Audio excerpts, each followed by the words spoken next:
On prend Bezrat Hashem, le char à Tsirouf, la porte des permutations. On est au chapitre 3. Alors, on va prendre notre temps tout doucement pour avancer là-dedans. Et le Ramak, il a bien fait de faire des chapitres courts parce que chaque sujet est important et il faut bien l'assimiler avant de passer au sujet qui suit. Alors, Gvar Nidbaer, Beshar Haotiyot, Inyan Rohaniyut Haotiyot. Pourquoi?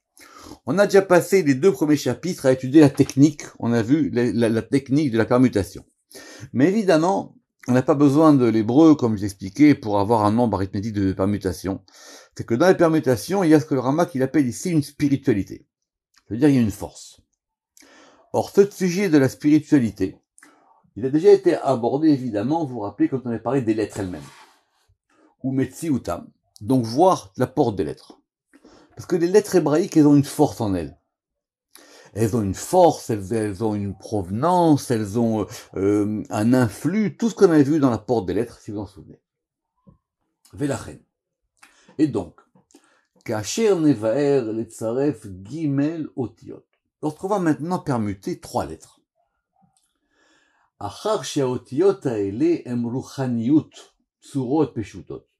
Donc, chacune des lettres, en elle-même, elle a sa propre spiritualité.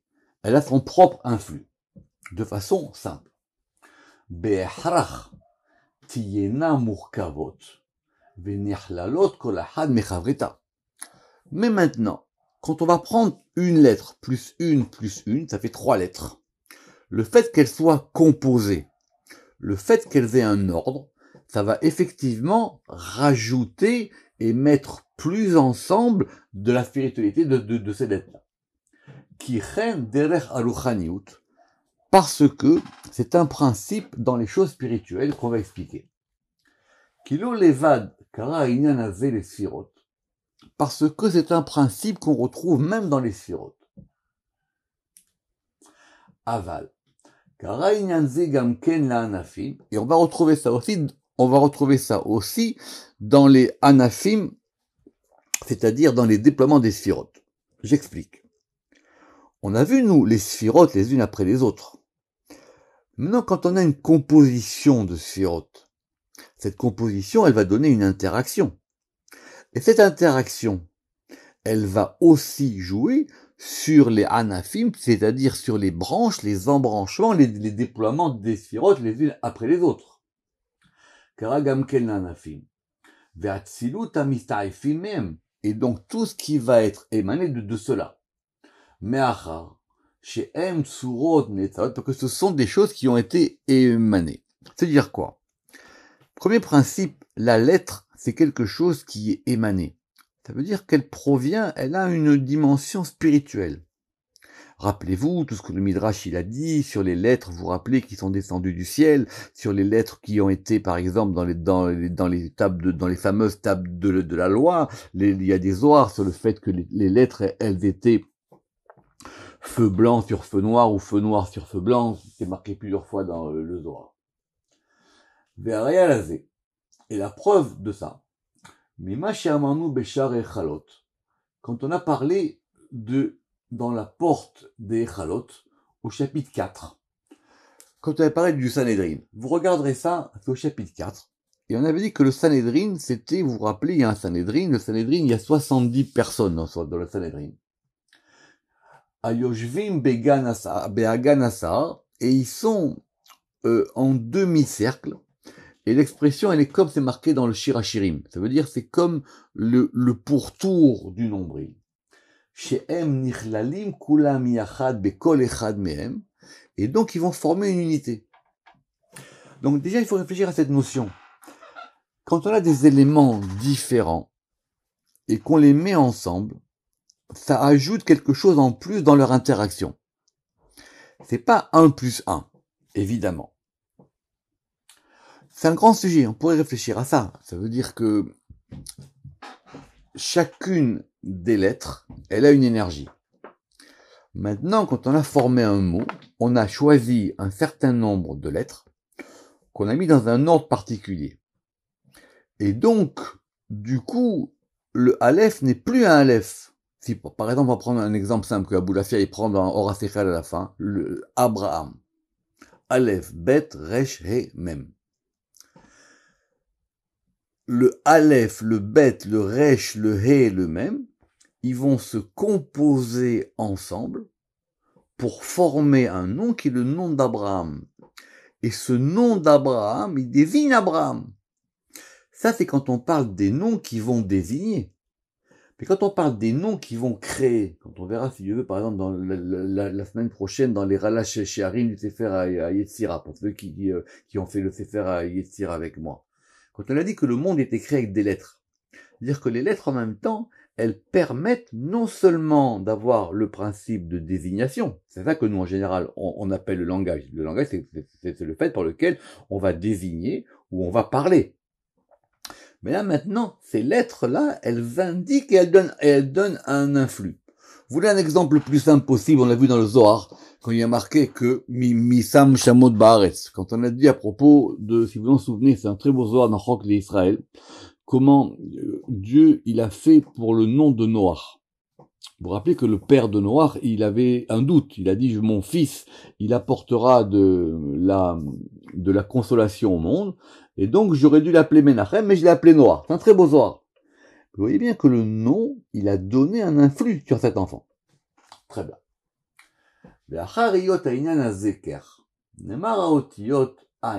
Prenons par exemple les lettres, le mot Aïn. Aleph, Yud, Nun. Évidemment, vous vous rappelez que Aïn, ça veut dire Aïn, et ce Aïn-là, il peut à la fois désigner ce qui n'est pas, mais il peut en même temps désigner ce qui est le degré le plus haut, voire ce qu'on a vu dans Sha'ar Arkea Kinoïm. Comment c'est composé? On avait dit que c'était Aleph, Yud et Nun. Et donc, ça indique le Aleph, qui est le Keter, le Yud, qui est la Chokhma, et le Nun, qui est la Bina. J'espère qu'on s'en souvenait, comme on l'a expliqué dans Arkea Kinoïm, parce que le Aleph, c'est le 1, le Yud, c'est Chokhma, et Bina, c'est le Nun qui correspond à Keter. Pardon. Et Bina, c'est le Nun qui correspond aux 50 portes de la Bina. Veine. Vadaya Keter Kalul me Chokhma ou Bina.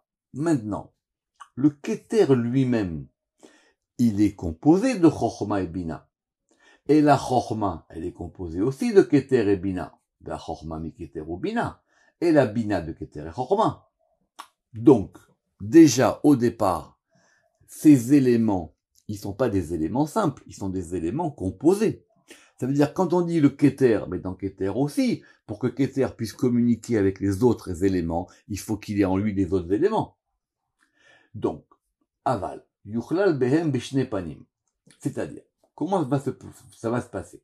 De deux manières. Première manière.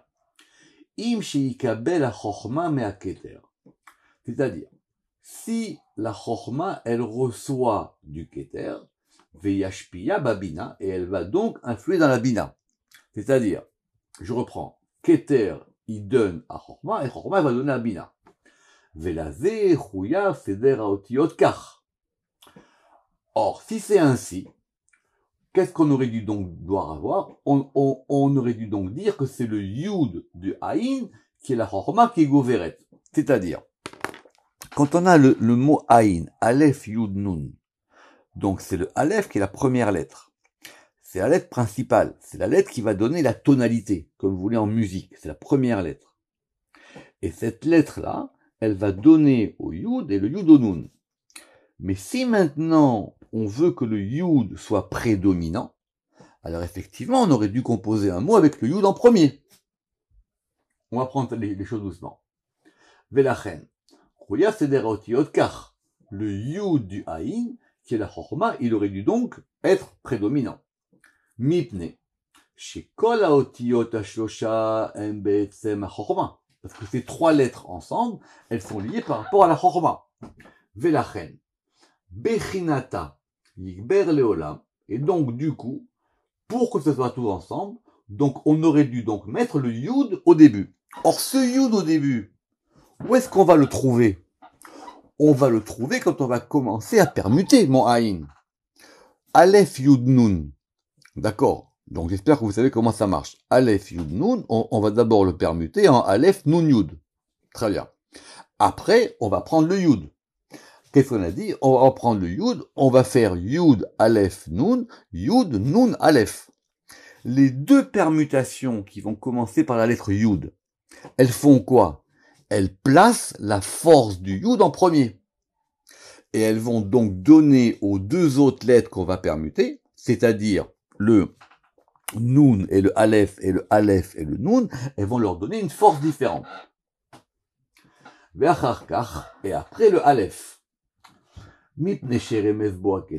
Et donc le Aleph, parce que lui, il est donc lié à Keter, il va mekabel me Keter ou mashpia babina. Et donc maintenant, il va recevoir pour donner à la bina. Ou mekabel me Keter ou mashpia babina. Mais la reine Aleph. Et donc du coup maintenant, le Aleph, il va l'emporter sur le Nun. Et c'est pour ça qu'on va avoir Yud, Aleph, Nun. D'accord? J'explique, c'est très simple. C'est très simple, j'espère qu'on fait des choses complexes, donc il faut prendre notre temps. Ma permutation, Ain, Aleph, Yud, Nun. Très bien. Elle va donner quoi? Aleph, Yud, Nun, Aleph, Nun, Yud. Très bien.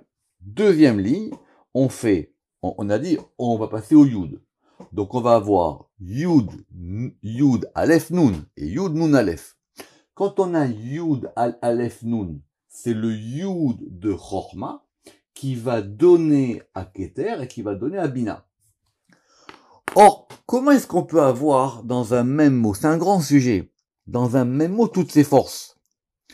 Parce que le mot, il fait qu'il y a tout ensemble. Quand on dit que Aleph Yud Nun, c'est Keter qui donne Aleph, le Keter qui donne à Chorma, qui donne à Bina, on a aussi à l'intérieur du mot une configuration dans le tsirouf où ça va être le Yud qui va donner au Aleph, qui va donner au Nun.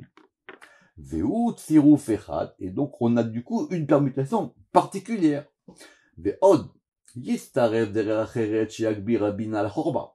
Si maintenant on veut faire un tsirouf, ou plutôt on va trouver dans les tsiroufim de ce shem de Haïn que c'est la bina qui l'emporte sur la chorba. Comment est-ce que la bina elle peut l'emporter sur la chorma? La bina, elle peut l'emporter sur la chorma par le fait que maintenant la lumière s'inverse. Normalement, chorma, c'est plus haut que bina. Donc quand on a une permutation où c'est la chorma qui va recevoir de bina, donc ça veut dire que la lumière, elle remonte. C'est pour ça que chaque fois que votre mot, dans les permutations, il va être différent, ou il va être à l'envers, vous allez donc à chaque fois faire jouer toutes les forces possibles. La force normale, c'est Aleph, Yud, Nun. C'est normal, Keter qui donne à Yud, qui donne à Nun. Mais quand on va être dans les permutations, par exemple, de Nun, on va dire Nun, Nun, Aleph, Yud, et Nun, Yud, Aleph. D'accord? Or, quand on va avoir par exemple, le Nun, Yud, Aleph, ça veut dire que c'est le Nun qui va être capable de donner à c'est ça, le Nun, Nun, Yud, Aleph, c'est-à-dire c'est le Nun qui donne à Chorma, qui va donner à Keter. Donc c'est pour ça que c'est le degré inverse. C'est pour ça qu'à la fin, la dernière permutation, elle montre le miroir inversé de la force de la première permutation. Alors, et donc c'est pour ça que ce degré de Chorma, il va recevoir un degré de Bina et il va donc donner à Keter. Velachen, Yagbir Nun chez la Bina. Et donc c'est pour ça que le Nun, dans cette permutation-là, il va l'emporter, le Nun de la Bina, sur le Aleph qui est dans Keter. Et c'est comme ça qu'on va avoir la permutation qui est, qu'est-ce qu'on a dit?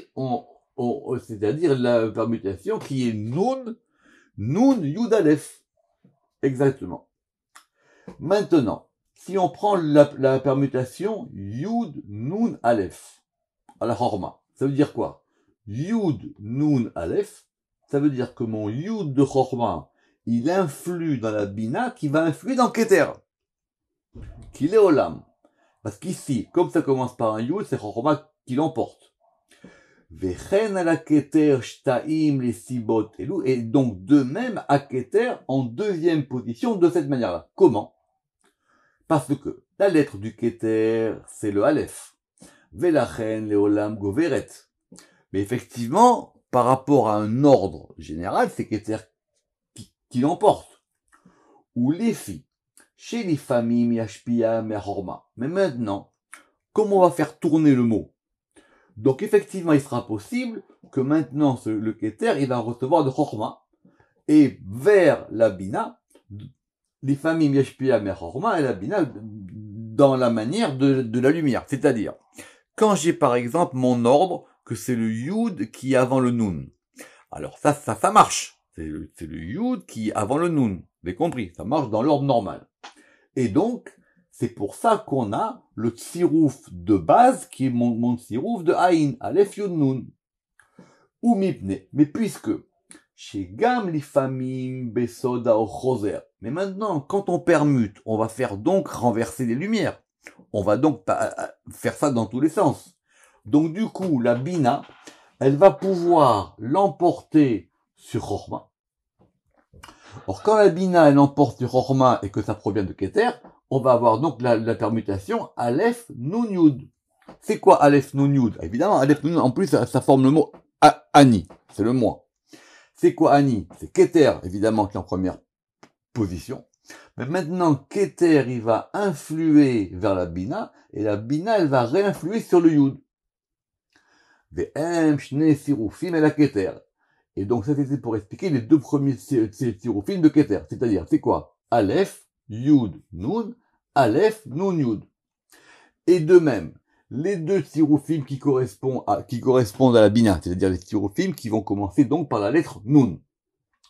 Ça va marcher pareil. Par exemple, la lettre de la Bina, c'est le Nun. Donc, quand elle est placée en début de permutation, ça veut dire que c'est elle qui l'emporte. Mais maintenant, ou les fiches et les familles Mekabel mais à Keter. Mais maintenant, puisque quelquefois elle peut recevoir de Keter, par Chorma, Besoda Or, c'est-à-dire par une certaine configuration de lumière, donc c'est pour ça qu'on va avoir la permutation Nun Aleph Yud. C'est-à-dire, Nun Aleph Yud, c'est quoi?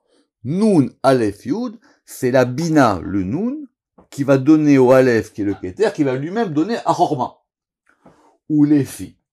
Et puisque, chez les familles, Miakbir à Chorma, elle a Keter. Mais maintenant, des fois, puisqu'effectivement, Chorma peut l'emporter sur Keter. Comment?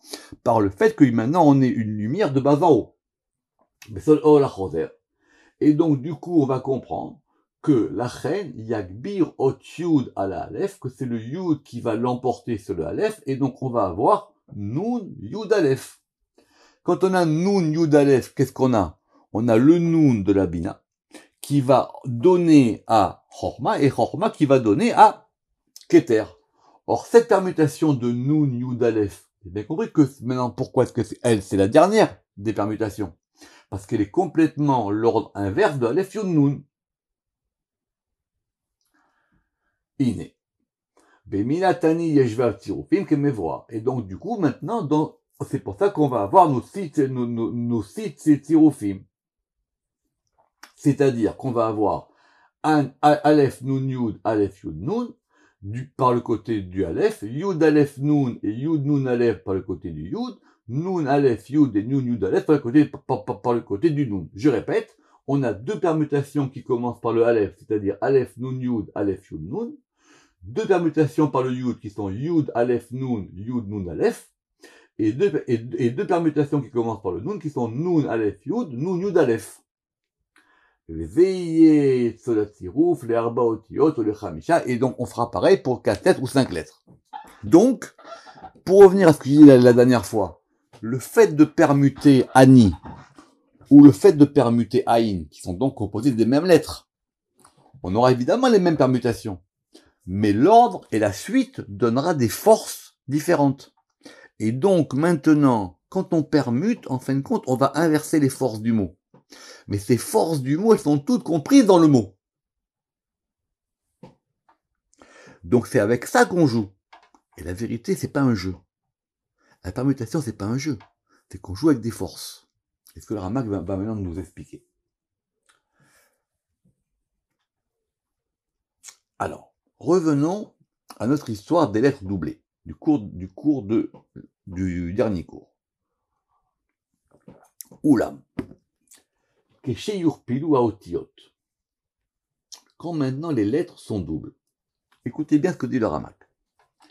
imeyot, chez Betsiruf Agashmi lo yistarfu. Puisqu'effectivement, dans le tsiruf matériel, on voit pas de différence. On a l'impression que c'est pareil. Si j'ai Yud Kevavke ou Yud Kevavke, c'est le même dans mes permutations.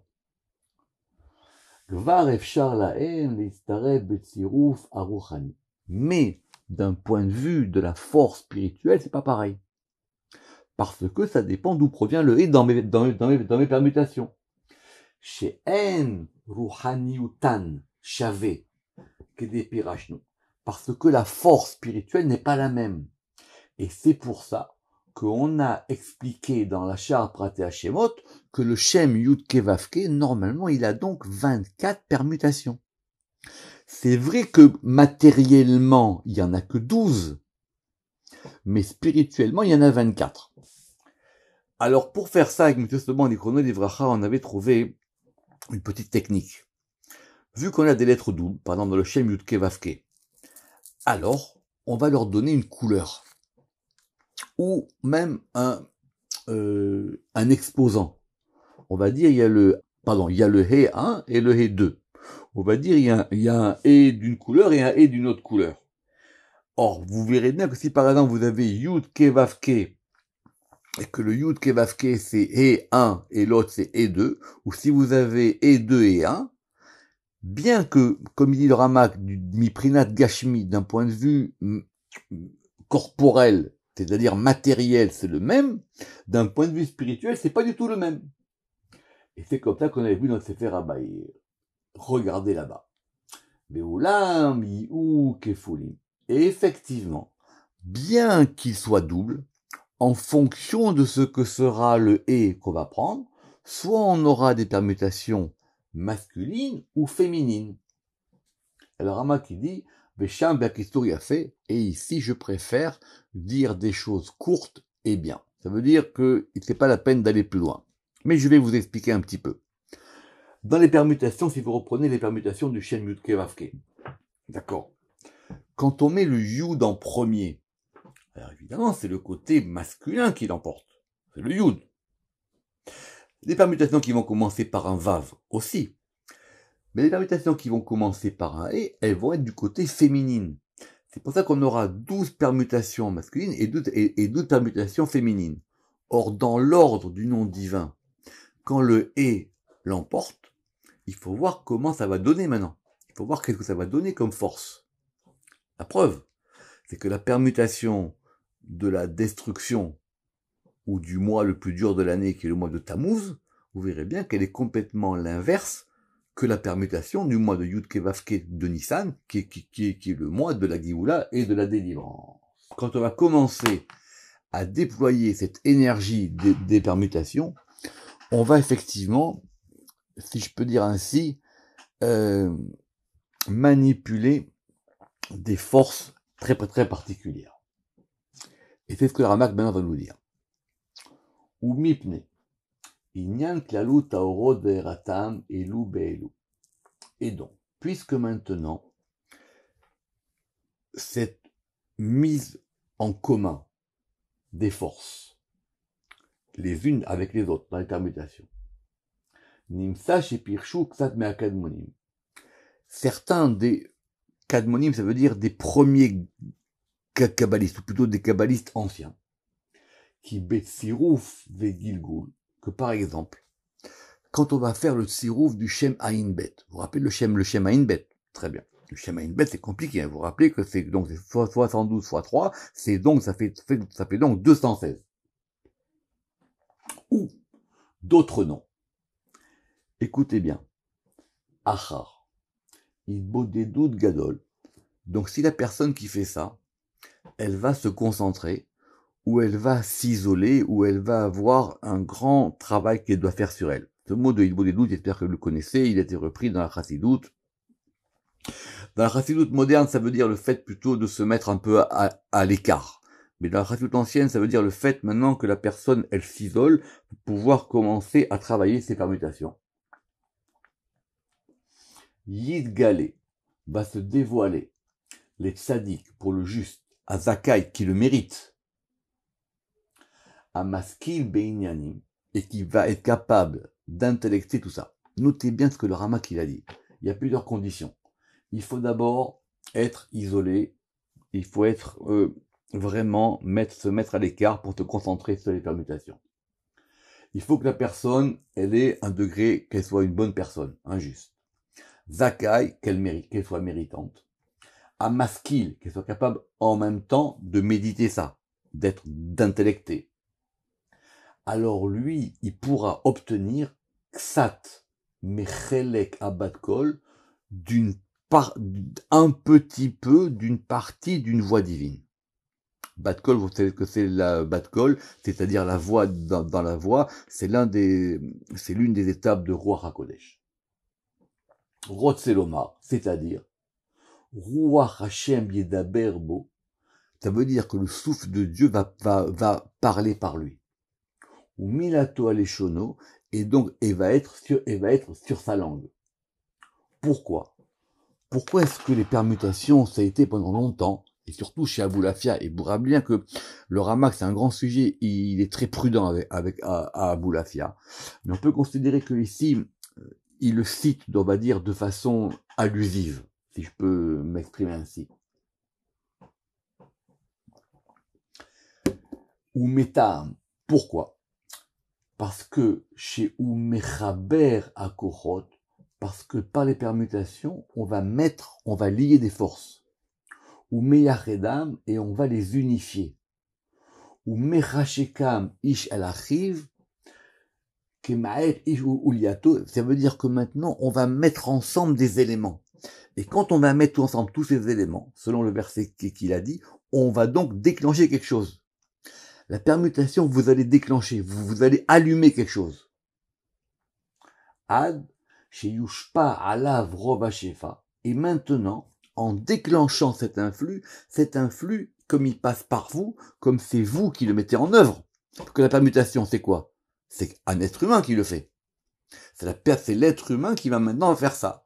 Donc, du coup, lui aussi, il est pris par cet influx-là. Ou Bidnai, mais à condition